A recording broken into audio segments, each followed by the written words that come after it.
she puked a few times, and I was like, "Welcome to adulthood," because adult cats puke. And then 2 nights ago, she ate. I gave her some wet food. We went to bed. And the next morning I woke up, I went in her room and I have these, I call them the cat's blankets, but they're like older sheets that I just use for cats for them to play on. And in the kitten room, which used to be my library, um, it just helps like keep the carpet clean, right? To lay the sheets down. And I went in there and there were like she threw up all over the sheet. There were all of these wet spots. She must have thrown up repeatedly throughout the night. She's a very quiet cat, which is largely why I kept her. So she definitely was struggling on her own without me knowing. Um and I was like, "Oh geez, like something might really be wrong." Steam, the cat who eats grass, I had been keeping her inside despite her crying to go out front to eat grass because the long guys had sprayed, the weed killer. And I was worried about Steam eating it. And then there was like one little piece of grass in one of the puke spots. And for the most part, the puke was all liquid. It wasn't like there wasn't any fur, there wasn't any food. It was likely bile, like it would have been foamy if I caught it right after, maybe. But anyways, I saw one piece of grass and I was like, oh, she must have pesticide or whatever, the weed killer, herbicide, maybe. Um so that was the assumption I was working under, and I was like, I'll just kind of watch her because whatever it is, she's eating it, you know. Usually, like one time Tex ate the part, do you know those like the teeth brush things that have the little toothpaste in them? He ate part of that and he just started drooling excessively at the mouth, and I rushed him to the vet. And if they eat like a cigarette butt, they'll do the same thing, just drooling. So I was like, well, she's not doing that. She seemed okay because she's a kitten, so she still has that kitten energy. Um, and yeah, so I didn't think it was an emergency situation. So I put the blankets, and then I went in the living room. There was more throw up on the blanket in there. So I put the blankets in the wash. And then I went to do the litter box in the front bathroom, and there was just fluid. It was like just tons of fluid. It wasn't buried at all. I couldn't tell what end it had come out of, but it was so much, and that on top of whatever was on the blankets. Then I got kind of worried because if she's dehydrated, like how do you give a kitten electrolytes, you know? So I called the vet and I was like, "Can you see her today? I'm worried. I'm mostly worried she's dehydrated."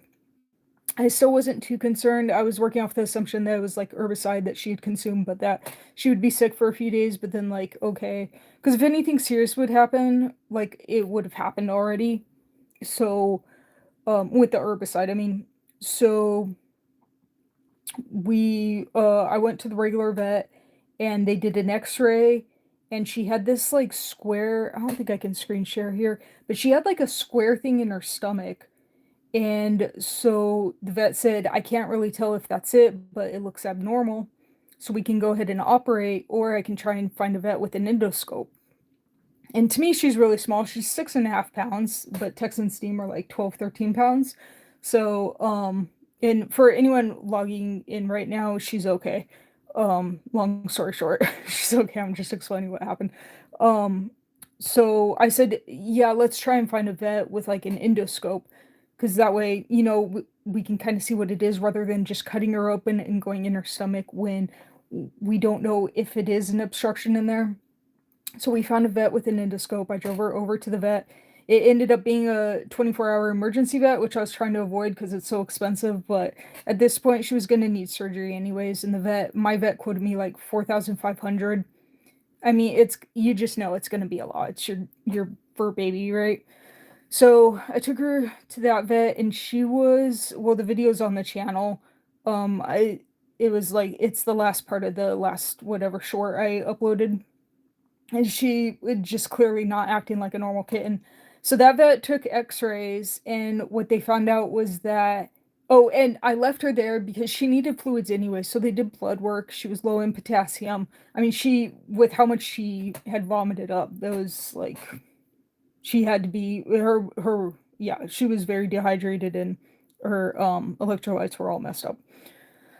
So they took x-rays and the object had moved, so she was no longer a candidate for endoscopy. So they said, "We can go ahead and do emergency surgery on her." And I was like, "Well, if the object moved, now it confirms that it was an object obstructing because we still didn't know for sure what it was." And I was like, "Well, maybe she will work it out." And in the meantime, I'd been thinking about, like, what she had eaten, and this is the final culprit, but you can see that she chews on these, and I had seen stuff like there's a good one. I had seen a little bit of stuff in the litter, but I don't think she was eating it purposely. I think she just like if you were a kitten and you had fangs, that would be fun to like gnaw on, right? It seems like it would be nice. So I didn't think to like pick them up. Hindsight, I should have thrown them away right away. But she had passed a few. I saw it a couple weeks ago in her litter. But anyways, it was a square shaped thing, so we started thinking what it was. And I made a joke with the first vet, my vet, before the emergency center. This lady does not find me funny at all. But I said it looked like a lighter, and I was like, well, I did make her smoke a whole pack so that she knows not to do drugs. Maybe she took a step further and swallowed the lighter. That did not find me funny at all. I've made like jokes before that she didn't laugh at. I should have known better, but I can resist. Um, so yeah, that's the only like square thing. The other thing she eats, I don't have one here, but the little mice that are made out of like rabbit fur. The last time I gave one to her, I noticed she ate the tail. Like I knew they all had tails missing, but I didn't know she was eating them.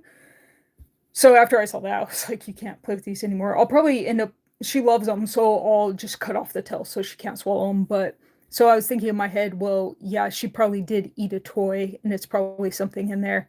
So they kept her overnight. In the morning, they did x-rays again. The object hadn't moved, but her stomach was like distended with gas and fluids. So that's a blockage at that point. So I was like, go ahead and do the surgery. They said we can try and force it one way or the other, like force it towards the colon or towards the stomach. And but at this point, I was like, it's the end game is surgery. If one of those don't work, and she's so small, and it's clearly like it's already causing more problems, and I could have done surgery at the first vet. This is all my thought process. So I was like, go ahead and do the surgery. So they did the surgery. I got to go see her. I got her purring, which is good because like humans, depending on like your mood going into something, it affects like your health and your outcome. Not to sound like a hippie, but it does affect things. So I was glad that I got to see her. I spent about 40 minutes with her and I got her purring.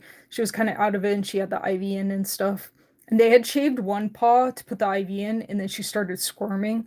So they sedated her and then they shaved the other paw. And I was like, Rooster, this is a really odd way to get to look like a poodle. You could have just come to me and asked me. I would have shaved you like to look like a poodle because now she's got shaved spots all over. But and we laughed. No, just kidding. She's kidding. She didn't laugh. I laughed. Um yeah, so anyways, she was in surgery. The vet called me after and said everything went well, thankfully. And the vet goes, "It was bright green." I was like, "Ah." So I went to look for the right piece, and the best I can guess. Hi, Tex. Come here. People like to see cats. The best I can guess is it was like just that small thing, but she's so little, it was enough to like get stuck. They come here to see you, not me. We like to torture our animals. Tex is a talking cat, and um, Steam. I don't know. That's the whole story. Steam had a really worried face last night, and I just imagine she was thinking, I didn't like the kitten, but I didn't say get rid of the kitten. Tex is kind of relieved because like she likes to play with Tex the most, and he's enjoying his kitten vacation. So I'll probably pick her up tomorrow. So they went in. They ended up doing beforehand. The vet said it could there could be two like options, two scenarios. They could either cut into the intestine, remove the object, or if the tissue around looks diseased, like if blood flow had been cut off, or if it looked not porous, but like it was susceptible to leaking, because the whole microbiome that's in your gut, you don't want it leaking, obviously. they said that they might have to do a 360. So the good news was they only had to do a single incision. Because if you have a 360, then it's they resect it. They cut out, the whole section of the intestine, take out the foreign object, and then resect it. But there's obviously more chance of it opening up. So yeah, she's there overnight. The whole thing is about I'm estimating like 7,500. So if I had done it at the original, it would have been 4,500. So either way, it's super expensive, but it at the vet another reason why I decided to like last night not to do surgery right away to maybe see if she would pass it is this place has a vet on call at all times, and if she had had like an emergency in the middle of the night, they would have been able to do an emergency surgery. So, um, yeah, so that's why it's so expensive. I mean, because it's a lot to keep a place like that open. Having a vet on call 24 hours a day, it's a lot. But she's okay and she'll be home and she will be wearing a onesie again. Super cute. Dressing a kitten feels so ridiculous. I have to look at the old ones they had from Spain. I might have to buy a size up, but it'll be the same onesies because I think they're cute.